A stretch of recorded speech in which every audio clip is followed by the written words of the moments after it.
Hey, beautiful people. This is The Truth Hurts. Coming back with another vid. Today I want to talk about symbols.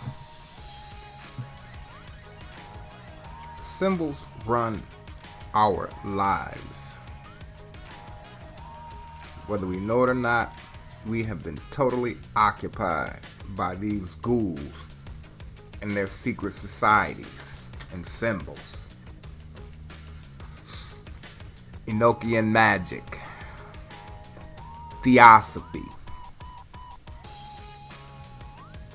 the Babylonian and Egyptian mysteries, secret societies. All these groups use symbols as a means of communication and power.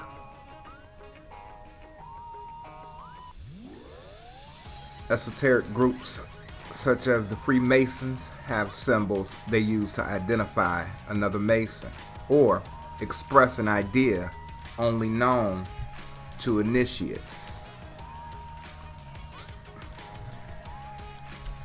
Some variation of these occult symbols have made their way into our everyday life without any of us being the wiser.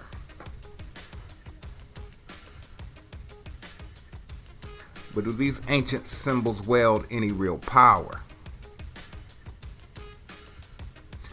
Is there any real magic in these diametric demons? Well, let's see.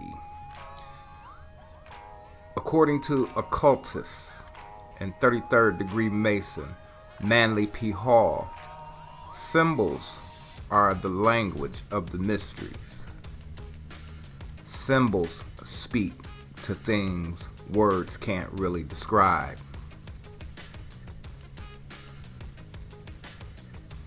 Ancient cultures and religions believed symbols had special and meaningful powers, which is why they crafted and carried talismans for protection or for spells and charms. Obviously today, for the most part, belief in symbols have waned in the mainstream. However, there are still some residue left of our symbolic past. But do these symbols actually have power? If so, what are those powers?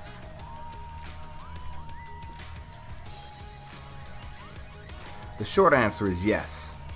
Symbols do have powers. But the funny thing is, the power doesn't reside in the symbol. The power resides in you and in your belief about the symbol or the quote-unquote magic that is associated with the symbol. Our belief is the only magic taking place.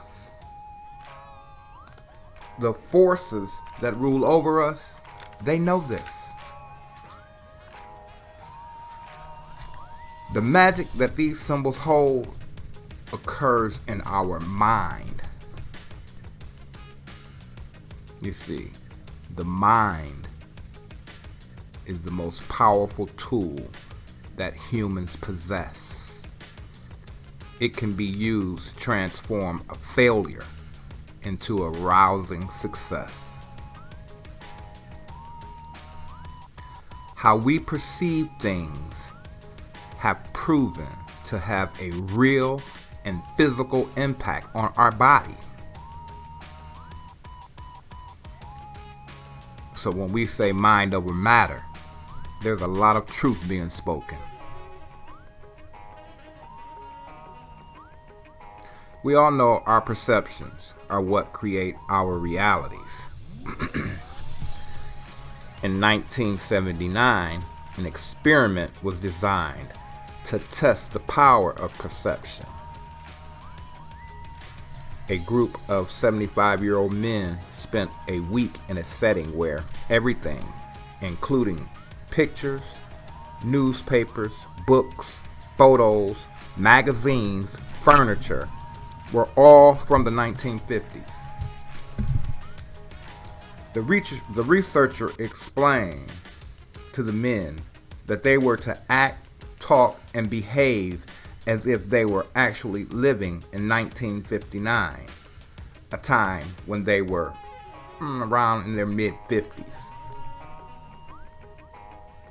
So, what did the experiment show? Well, before the experiment, the men were tested on characteristics that normally go downhill as we age.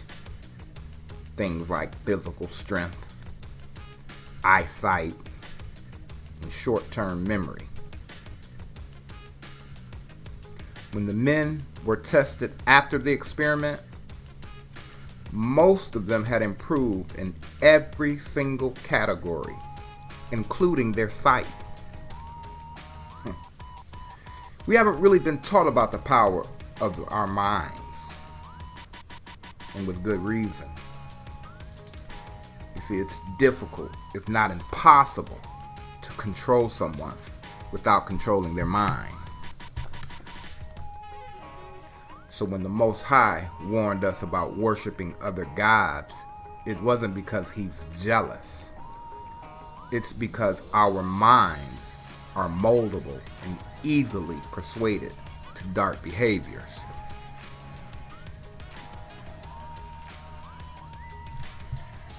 When you see this, what does it bring to mind? A Christmas tree is a symbol. These symbols give you instruction, and we follow them without thought.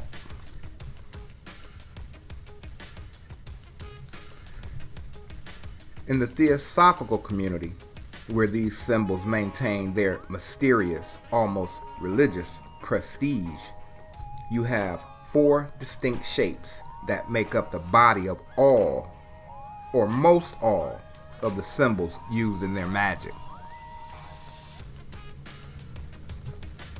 There's the circle, formed by the serpent swallowing his own tail, known as the Ouroboros. The higher hidden meaning of the Ouroboros is infinity.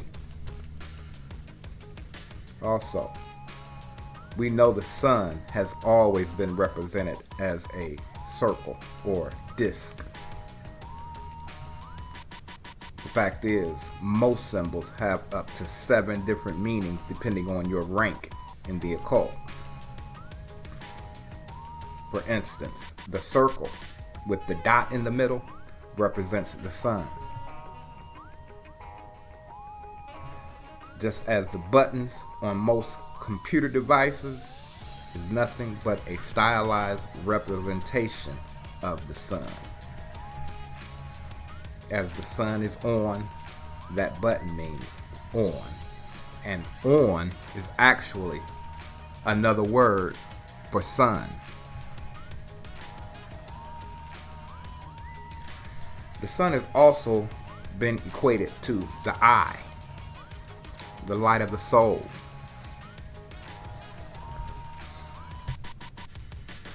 The next one is the double triangle, with one pointing up and the other pointing down.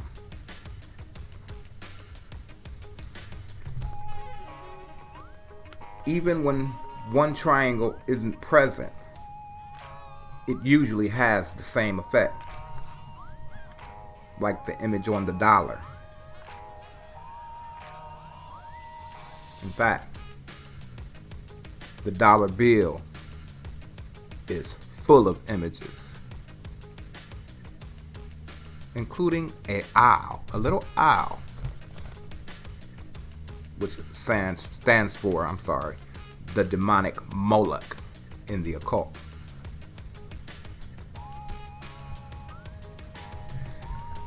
The effect you get with the 2 triangles is the 6-pointed star, or more commonly known as the Star of David. Then there's an ancient symbol called the swastika.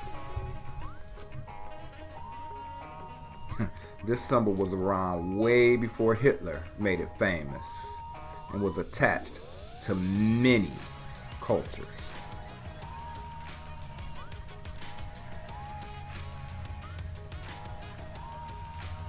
In ancient times, it was said to mean of well-being. A far cry from what it symbolizes today. Still, in reality, it is another sun image from a sun-worshipping people. The Egyptian Ankh is another image that we see parallels to in history. Though the cross and the Ankh were contemporary, there are those who believe the Ankh preceded the cross by a few hundred years at least. All of these symbols carry with them various meanings and are invoked at various times for mostly ominous purposes. I say that because there is no such thing as good magic or white magic. All magic in ritualistic form is evil. I don't care what your good witch friend says. Listen, the darkness that runs this world is purely evil. It doesn't matter what side of the aisle you're on. They're all evil. And they're all in it together like family. To pick one side over the other shows a great degree of insanity. These dark societies have been around since ancient Egypt, corrupting truth and controlling the minds of the citizens. We see their symbols everywhere as they communicate with each other right above our heads. Most of the products we buy are owned by these people, and they put their symbols right on the label or box. These families didn't just get rich. And the ones who did were allowed to get rich. You won't meet anyone in power or in the Billionaires Boys Club and girls who isn't a part of this cabal. Don't be fooled by storylines. They're all in this together. They may not always agree, but power will always win out. The funny thing is, their power is an illusion. Our belief, our collective belief, gives them their power. Whatever you've been taught, you should re-examine. They'll never give you truth. They couldn't remain in power if they gave you real truth. And the truth is, we are the real power. But until we realize that, we're going to suffer.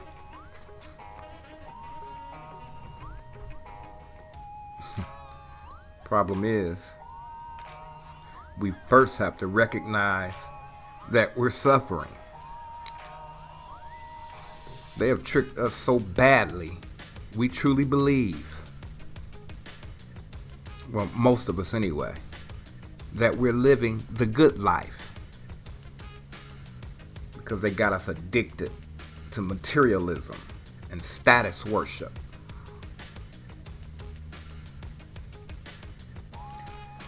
Most of this is done through symbolism.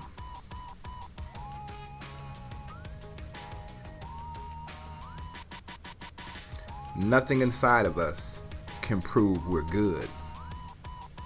It has to be something outside of us. Status symbols.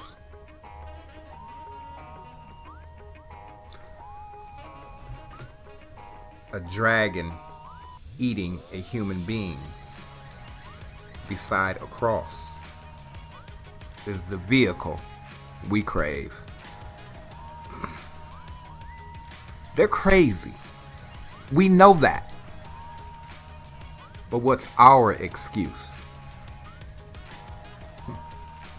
Listen. Until we can look in that proverbial mirror and admit we've been played, they will continue to win.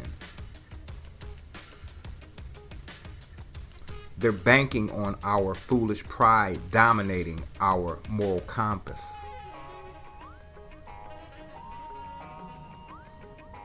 I believe we've slid too far down the sleazy pole to not at least look at where we are. Religion is not the answer. They don't speak loud enough. Politics will not get this done. And it's obvious education has failed us. I mean, politics and religion is the result of our educational system.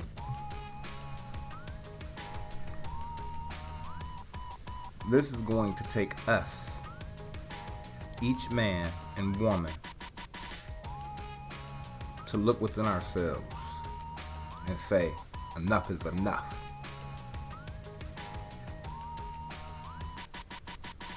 If not, the days of Noah will seem like a utopia. Peace.